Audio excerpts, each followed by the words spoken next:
নমস্কার বন্ধুরা, ভিন্ন স্বাদের ব্যঞ্জনে তোমাদের সবাইকে স্বাগত। আশা করি তোমরা সবাই ভালো আছো, সুস্থ আছো। আজকে আবার চলে এসেছি তোমাদের সঙ্গে একটা নতুন রেসিপি শেয়ার করতে।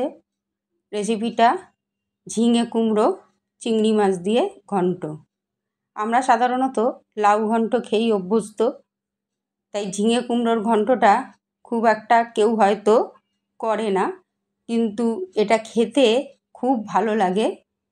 অবশ্যই তোমরা বাড়িতে ট্রাই করে দেখো যে কি দারুণ লাগে খেতে। তাহলে চলো বন্ধুরা, রেসিপিটা আমি কিভাবে করেছি তোমাদের সঙ্গে শেয়ার করি।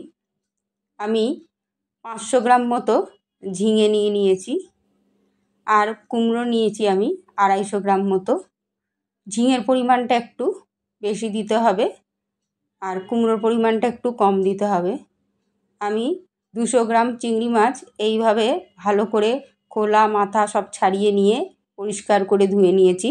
তারপর নুন হলুদ ভালো করে মাখিয়ে নেব।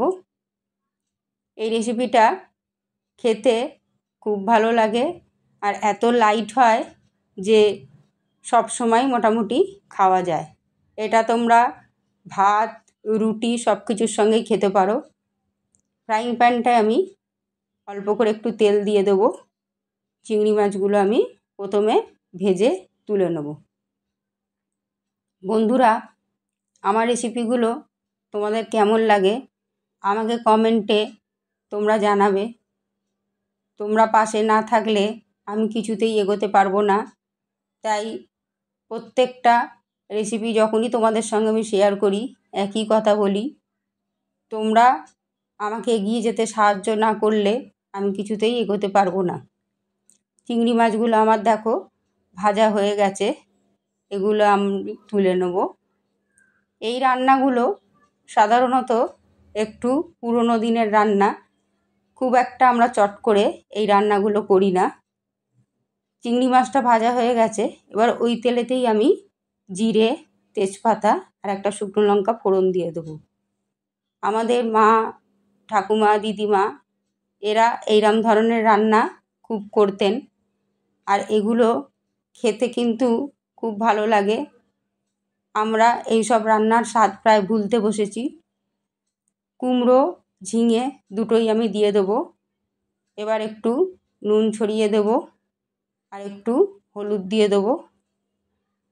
সামান্য পরিমাণে একটু জিরে গুঁড়ো দেবো, সামান্য পরিমাণে একটু ধনে গুঁড়ো দেবো, আর একটু চিনি দিয়ে দেবো। তবে চিনিটা সম্পূর্ণ অপশনাল, কিন্তু এই সব ধরনের ঘন্টতে একটু চিনি দিলে খেতে ভালো লাগে। এবার আমি এটাকে ভালো করে নাড়াচাড়া করে চাপা দিয়ে দেবো। এই সব রান্না করতে একদমই সময় লাগে না, খুব কম সময়ের মধ্যে হয়ে যায়, আর খেতে কিন্তু খুব সুস্বাদু হয়।